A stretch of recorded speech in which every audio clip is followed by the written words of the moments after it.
vou dizer uma coisa pra vocês, não é nada fácil, porque eu sofro com esses sintomas desde 2019 e só ano passado que eu consegui ter um diagnóstico, ou seja, eu levei 6 anos sofrendo sem saber o que eu tinha.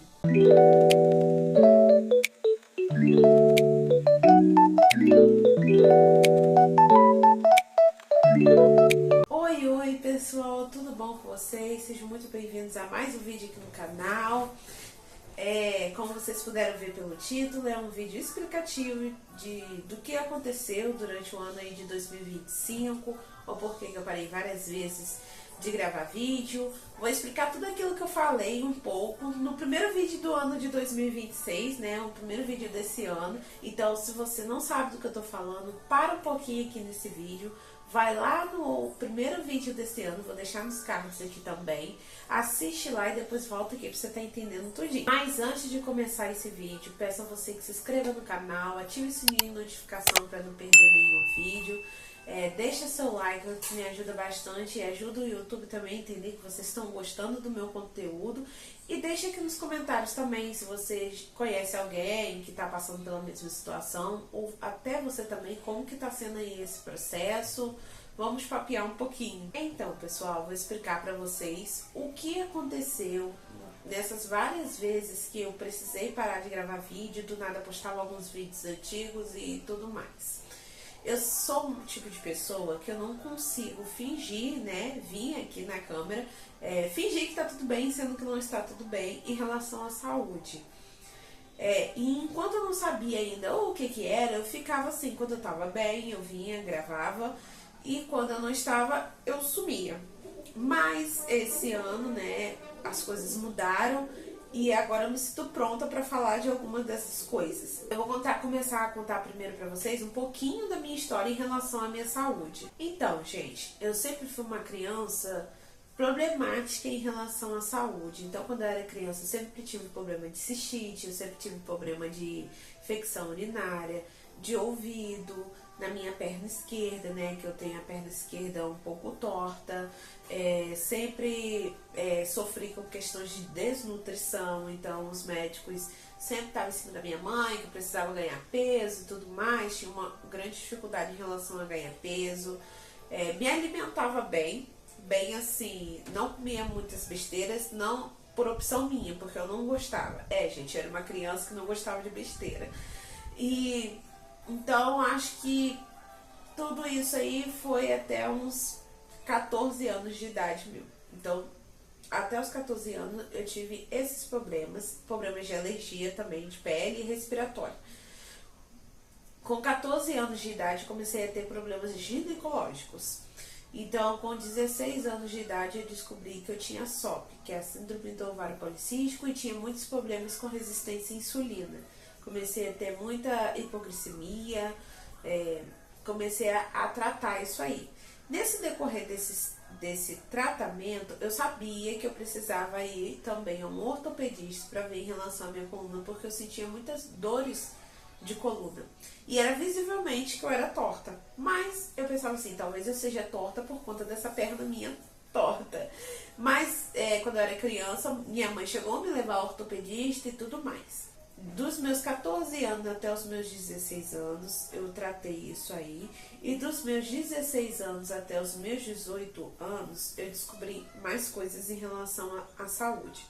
Que foi, além da SOP, eu descobri com 18 anos que eu tinha uns 4 tumores na mama, nas 2 mamas e alguns cistos também. Nisso eu também tratei também dos rins e da bexiga, porque nesse meio período eu descobri também que eu tinha uma deficiência na minha bexiga, por isso que na infância eu vivia com infecção urinária e cistite, e por conta dessas infecções urinárias e cistite de repetições, eu também tive problemas nos rins. Então, muita infecção, pedra nos rins, mesmo eu me alimentando bem, mesmo eu tomando bastante água, bastante líquido, tive esses problemas. Aí comecei a tratar tudo isso até os meus 18 anos de idade. Com 18 anos descobri esse tumor, descobri esses cistos também na mama. Eram tumores benignos, fibroadenoma, porém um deles se evoluiu de uma forma diferente. O mastologista na época falou que não era nada perigoso e tudo mais, que era benigno, era só acompanhar, que tinha tipo 2 ou 1% de chance de virar maligno. Porém, esse 1 nos pegou de surpresa. Ele me explicou que o normal era crescer 1 centímetro por ano. O meu cresceu 4 centímetros em menos de um mês. Então, a gente precisou fazer uma cirurgia rápido por conta da evolução. Eu lembro que eu fui numa consulta numa sexta-feira e a gente conseguiu agilizar tudo rápido para me fazer cirurgia na terça-feira. Foi tudo muito rápido, graças a Deus foi tudo tranquilo. Fiz essa cirurgia, fiz esse acompanhamento. Quando chegou depois dessa cirurgia, dos meus 19 anos aos 21, aí que o bicho pegou, foi tudo a ladeira abaixo. Juntou a fase que eu tava vivendo na minha vida, que era estudar, trabalhar, aquela vida corrida, agitada, fazer vestibular e tudo mais, com tudo isso. Então eu tava em fase de tratamento da SOP, agindo coisas do meu casamento também, porque eu casei com 19 anos. E nessa corrida toda aí dessas coisas, com 19 anos fazendo também novos exames, que eu fazia exames e tinha meio que reuniões médicas, nutricionista, ginecologista e mastologista. Fazia acompanhamento tudo no mesmo hospital para ter essa facilidade, porque tudo que eu tinha englobava os 3 profissionais. Então, para uma coisa melhorar, precisava de outro e precisava tudo ali andar tudo bonitinho. E na parte ginecológica também descobri que eu tinha problemas de fertilidade, problemas hormonais que não me faziam ovular. Ou por isso que eu comecei também a ter problemas em relação à menstruação, porque até então, quando eu tinha dificuldade para menstruar, era só devido à SOP. Mas depois a gente descobriu que não, que eu tinha dificuldades para ovulação. Eu não ovulava como uma mulher normal. Então, essa situação de talvez não poder ter filhos com facilidade mexeu muito com o meu psicológico. Eu estava perto de casar, meu sonho sempre foi ser mãe. Então saber que eu tinha resistência à insulina, que eu tinha problemas de fertilidade e que eu tinha SOP, mexeu muito com a minha cabeça, porque eu sabia que eram vários problemas, várias situações que me dificultaria demais a engravidar. E nesse período eu também peguei muito médico carrasco, sabe? Que só me falou besteira. Então, assim, foi muito difícil pra mim. E eu comecei nesse processo a aparecer com outros sintomas. Os principais sintomas que eu tive era muito inchaço nas pernas, demais, demais. Minhas pernas ficavam um batatão, minha canela, meus pés, os joelhos, punhos e muita dor na coluna e no corpo. Dores ao ponto de a minha carne, sim, sabe, ficar muito doída. Se eu fizer assim, alguém encostava em mim assim, doía demais. Comecei a ter muita dor de cabeça constante e dor aqui e muito inchaço pelo corpo, que parecia que eu às vezes eu tirava foto assim só de perfil e parecia, o meu rosto parecia que eu era uma pessoa de 200 quilos. Sério, gente, meu rosto tava muito redondo, o nariz desse tamanho, já não é muito pequeno, né? E eu falava assim, gente, parece que eu tô imensa. Só que você via que era literalmente inchaço. Portanto, quando eu fazia assim, na minha pele pareciam vários furinhos, como se fosse celulite. E fora que no calor eu passava muito mal mesmo. Passava mal demais no calor. Era ao extremo, eu não suportava calor nenhum. E esses foram os sintomas que eu tive nesse decorrer desse processo. Fui alergista porque eu comecei a ter muita alergia com medicamentos e alimentos. Descobri que eu estava com várias alergias, além de alergias com medicamentos, produtos químicos, alimentos, tecidos, ácaros, várias espécies de ácaros, insetos. Então eu tive que refazer uma limpa na minha vida. Refiz essa limpa, todos esses processos de tratamento e continuei a viver. Só que com esses principais sintomas que eu falei com vocês, não melhoraram. Continuaram a mesma coisa, aliviou um pouco mais, mas não melhorou. Então, eu continuei com todo esse processo. As dores persistiam, eu sempre sentia muita dor pelo corpo e tudo mais. Aí, pessoal, nesse meio tempo, eu comecei a ter muitas crises de enxaqueca e dor aqui. Aí tem uma prima do meu esposo que ela teve ATM. E quando eu comentando com ela sobre as minhas dores, ela falou para me procurar um especialista porque poderia ser isso. E de fato foi. Então, a princípio, a gente achava que as minhas crises de enxaqueca era só por conta da ATM. Realmente melhorou bastante depois que eu comecei o tratamento. Aí passou. Quando eu comecei a praticar atividade física, aí depois eu comecei a praticar atividades físicas, bastante atividade física, ter uma vida mais ativa, tentar se alimentar melhor em relação a alimentos inflamatórios, porque eu comecei a perceber que meu intestino andava sempre mal, sempre. Ou era muita prisão de ventre, ou era muita diarreia. Eu falei assim, deva ser o organismo inflamado. Na minha cabeça, eu pensei isso. E eu fui ao médico e tal, fiz exames, mas descobri que eu tinha síndrome do intestino irritável. E nisso aí eu comecei a praticar atividade física e tudo mais, comecei a dar uma melhorada. Então eu falei assim, nossa, eu acho que todas essas dores, tudo isso que eu passava, era sedentarismo. Só que, entre aspas, não era, porque eu tinha uma vida ativa, só não fazia muitas práticas de atividade física, mas tinha uma vida ativa. Aí, tá bom. Teve uma época que eu precisei parar nas férias com a atividade física e eu fiquei horrível de dores. Sentia muita dor pelo corpo, muita dor. Eu já sentia, mesmo praticando as atividades físicas, mas eram mais sutis. Mas quando parei, foi horrível. Eu lembro como se fosse hoje que eu usei essa frase para meu esposo, né, para Eduardo. Nossa, meu corpo parece que tem que estar em constante movimento, porque se eu paro, ele quer parar também. E foi aí que eu comecei a observar que tinha realmente alguma coisa de errado. Quando eu fiquei grávida da Aurora, a situação piorou de vez, né? Todos esses sintomas vieram assim, debulhados assim. E conversando com a minha obstetra, ela me orientou que eu fosse em um reumatologista, porque isso poderia ser algum problema ósseo muscular. Eu falei assim, então ela falou assim, porém não adianta nada agora você procurar esse tipo de tratamento agora na gravidez, porque os exames que você irá precisar fazer, alguns você não pode fazer estando grávida. De fato, foi o que aconteceu.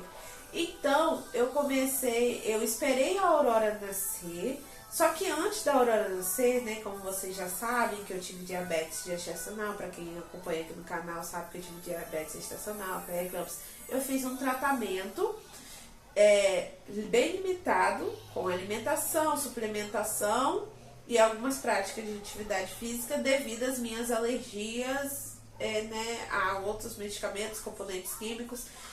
Eu fiz esse tratamento que coincidentemente são basicamente a mesma suplementação e remédios que são feitos para quem tem fibromialgia. Gente, minha qualidade de vida melhorou muito. Eu me sentia muito mais disposta, tinha muito mais vigor, vivi muito melhor estando grávida do que quando eu não estava grávida. Quando a Aurora nasceu, eu ainda continuei com essas medicações até o 4º mês pós-parto. Quando chegou no 6º mês, voltou tudo de novo. Por quê? Porque eu continuei fazendo tratamento até o 4º mês. Então, do 4º mês em diante, eu jaquei minha alimentação, parei com a prática de atividade física que eu estava fazendo antes e parei com as suplementações. Foi aonde eu comecei a busca, né, aí ao reumatologista, comecei a fazer os exames.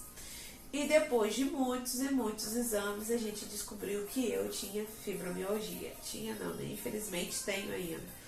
A fibromialgia. Um diagnóstico precoce, porque geralmente fibromialgia ela é diagnosticada em mulheres de 40 a 60 anos. Eu fui diagnosticada com 26 anos, né? 26 foi no ano passado. 26 anos, então foi assim, precoce. E agora eu vou passar para vocês todos os sintomas detalhados, o porquê que eu não percebi antes que os sintomas que eu tinha era da fibromialgia, porque como eu tinha outros problemas de saúde, tinha a vida bem corrida, bem agitada, eu achava que todos os sintomas que eu sentia antes era devido a isso.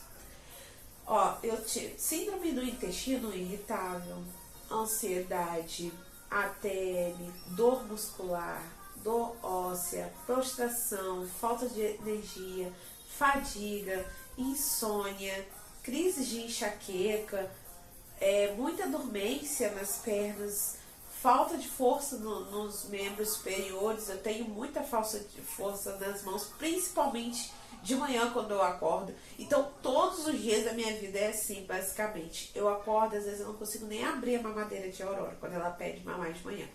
Meu esposo que abre.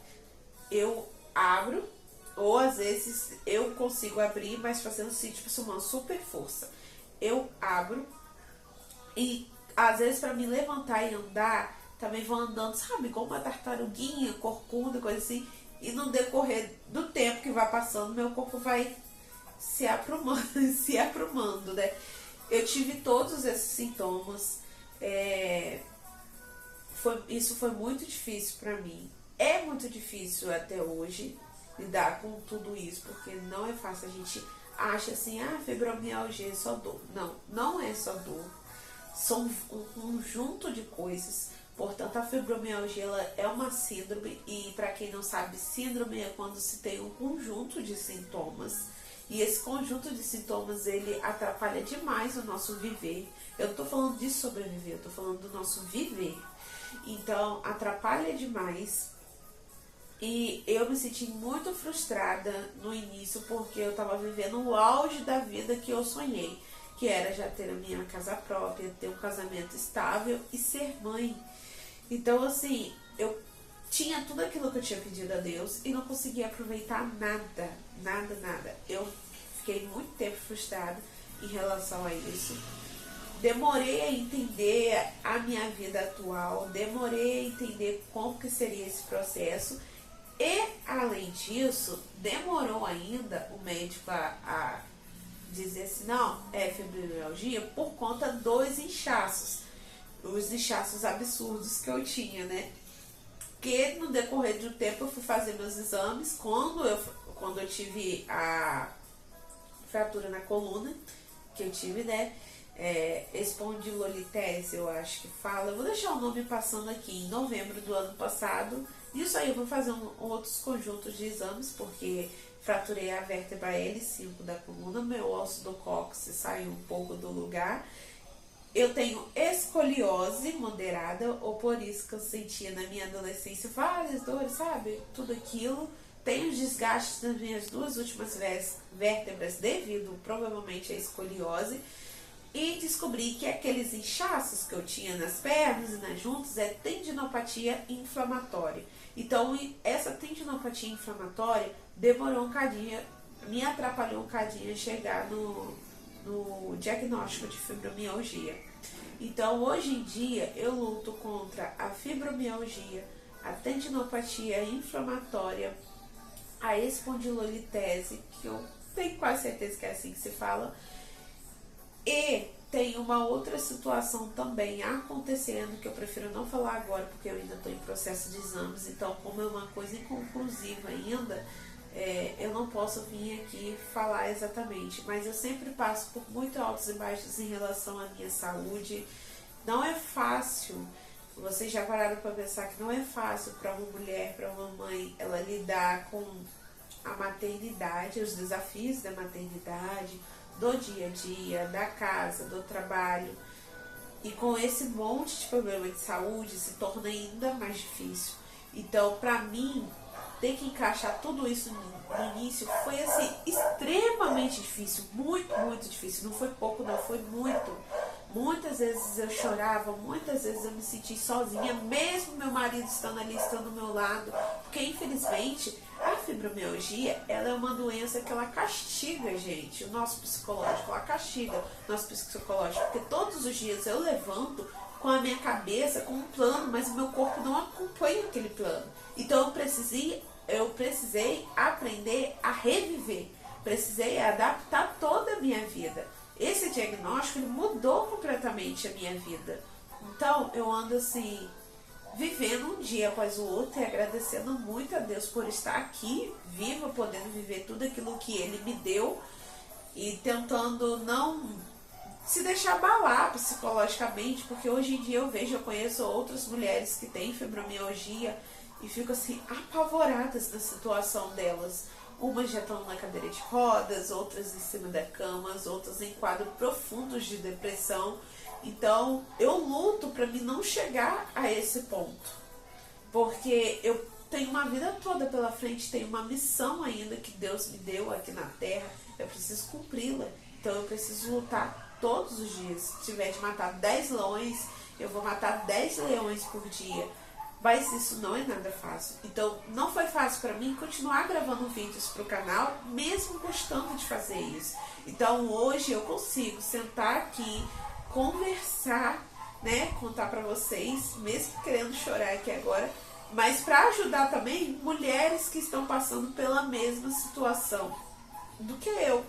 Dizer para você que está passando pela mesma situação que realmente não é fácil, não é nada fácil. Mas o não do amanhã a gente já tem, né? Então a gente precisa tentar, a gente precisa superar, a gente precisa ser forte. A gente não tem outra opção a não ser forte. Eu sei que tem dias que às vezes a gente cansa de ser forte.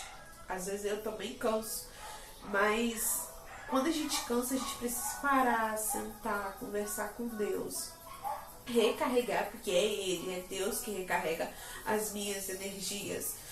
E ter fé que um dia chegará a cura, em nome de Jesus, e que a gente vai conseguir viver, não só sobreviver. E é isso, pessoal. Eu tomei uma decisão, né, desse ano ser diferente, de eu vir a público falar sobre esses assuntos, para ajudar, como eu falei, outras pessoas que estão na mesma situação, para compartilhar também, não é só ajudar, porque eu estou na fase de aprendizado, mas para compartilhar, para você que já passou por isso, me ajudar e para a gente seguir, porque eu acredito que juntos somos mais fortes. Então, é isso, espero muito que vocês tenham gostado desse vídeo. Às vezes pode acontecer que no canal de às vezes ficar uma semana e tal, sem vídeo, devido porque eu ainda às vezes tenho crises. Então é bem difícil lidar quando eu tô em crise com a minha filha, porque ela é pequenininha, ela ainda não entende a situação. Então eu preciso ser forte pra mim e pra ela, pra todos também que estão ao meu redor. E é isso, gente. Espero muito que vocês tenham gostado desse vídeo. Decorrer do canal, em decorrer do ano, a gente vai atualizando. Pretendo mudar, né, de vida, um projeto melhor de vida. Eu tô fazendo um tratamento, né, da coluna. Tô um pouco assim, meio devagar no tratamento em relação à fibromialgia, porque estou sem reumatologista no momento. Mas graças a Deus as coisas já estão fluindo bem melhor psicologicamente, porque hoje em dia eu tô com um psicológico bem mais estável para lidar com toda essa situação. E tô conseguindo viver, gente, graças a Deus. Tô conseguindo ser quem eu gosto de ser, mesmo através dos desafios. Espero muito que vocês tenham gostado desse vídeo. Um grande beijo e até a próxima.